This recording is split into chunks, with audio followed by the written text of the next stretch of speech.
Hi, welcome back to my channel. If you are following me here on my journey of getting Tesla Solar in the Elk Grove, Sacramento area, hit that red subscribe button.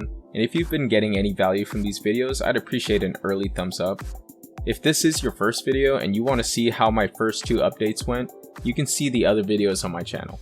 So the first update I want to give you guys is I did give Tesla a call. One of the reasons why is because in the last video, you would have gotten the update that I have a plan here that shows an estimated annual production of 5,772 kilowatt hours. And I thought that was a little bit low. So this is a picture of my roof at 6:20 p.m. And then this is another picture of my roof at 7:46 p.m. You can see that there is a significant amount of shade on this area of my roof. And over here, there is actually more sun hitting my roof. So one of the proposals I had when I did call Tesla is to move my solar panels over here to this part of my roof. And by doing that, I think I will get a little bit more sun. They did tell me that they will get back to me and upload a new plan of my solar panels. So I am still waiting for an update on that. When I did see that the values were a little bit lower for my estimated solar production, I was wondering a little bit, does it matter if my roof isn't south facing? So if you do notice from my roof, there is no south facing roof on my house. There is only a west facing and a east facing roof.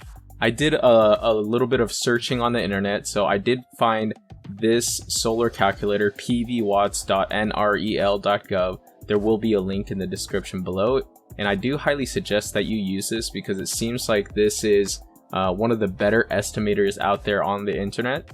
When you do put your address in here, it does give you standard data points. I did update the system size to 4.08 kilowatts and the rate down here for SMUD at 12.57 cents on average. One of the things I did notice is that it defaults it to being a south facing roof, and I know that by clicking this information button, it does show me that south facing is 180 degrees. So using this value of 180 degrees, I did get an estimated production of 6,406 kilowatt hours.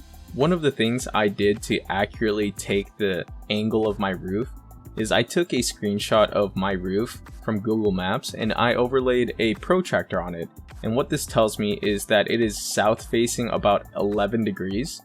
And so inputting that information here and then keeping this at 4.08 kilowatts and then the rate based on my SMUD rate, I did get an annual production of 5,700 kilowatt hours, which is about 10.5% lower than a south facing roof. What that does tell me is that a south facing roof does increase the production of your solar panels. So if you do have a south facing roof, that's where you're going to get the most optimum solar generation for your panels. So the estimated annual production provided by Tesla was actually not so far off.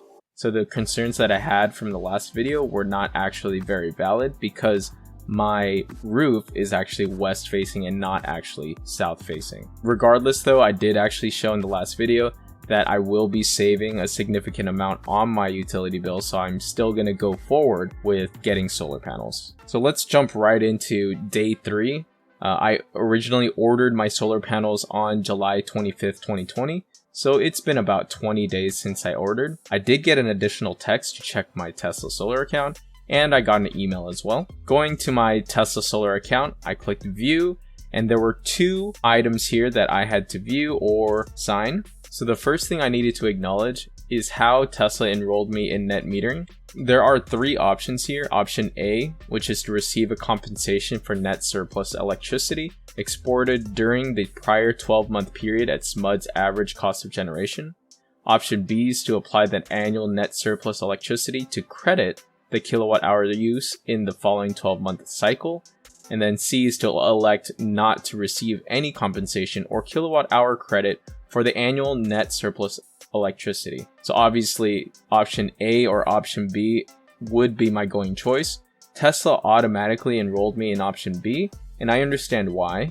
As I mentioned in the last video, the net metering surplus generation compensation value for every kilowatt hour is about 5.8 cents. The credit from option B would actually have a value of about 13 cents per kilowatt hour because it is crediting me back the use instead of just paying me the excess. So option B may actually be the best option in this case. The second piece of information that I needed to confirm and to provide a signature for was to make sure my home was in compliance with smoke alarms and carbon monoxide alarms. So there was a section here that I had to sign digitally using my full name. Once I did complete those two pieces of paperwork, I did get a text here that says that Tesla is actively working with your utility on the submission for install. We still require their approval before we can move to the next step. You can always check the status of your project at tesla.com. This was the email that I received for SMUD that shows that my application was received.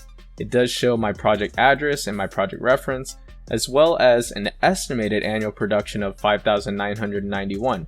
So far I've been getting different estimates from Tesla versus SMUD, but it's in the ballpark of around 5,900, 5,700. Regardless, there are going to be projected significant savings on my bill. Soon after the first email, unfortunately, I did receive this email that shows that my application was deficient, and the reason was, please complete application correctly. Address input is not valid. When I first got this, I thought it was my fault, so I did send an email reply back to this email. I asked, is this something that was submitted by my contractor? Is there any action on my part that I can take to assist this process? I almost immediately received a response back saying that Tesla submitted the application, but made clerical errors that need to be corrected. No action on your part is necessary. So Tesla made a mistake on my application. 2 days later, I did get an additional email similar to the first one, but unfortunately, again, I did get an application deficient status for the reasons include site plan for project address, not for another address. So it seems like there was another clerical error, and this is where I'm actually at. I haven't contacted Tesla, I haven't contacted SMUD yet, but I may contact them just to see where we're at or if there's anything I can do to assist with this. It seems odd that Tesla made 2 clerical errors on my account, so hopefully this is something that they can resolve soon because I am anxiously waiting to start getting this process into the next steps. So that concludes my day 3 updates. Not very eventful, but I did want to provide all the updates in this process. If you've made it this far, thank you so much. If you got any value from this video, it would mean a lot to me if you could gently press the like button. Also, if you're interested in more videos like this, or want to see future videos documenting my journey of getting Tesla Solar in the Elk Grove, Sacramento area, consider subscribing below. Thank you so much for watching. I'll see you in the next video.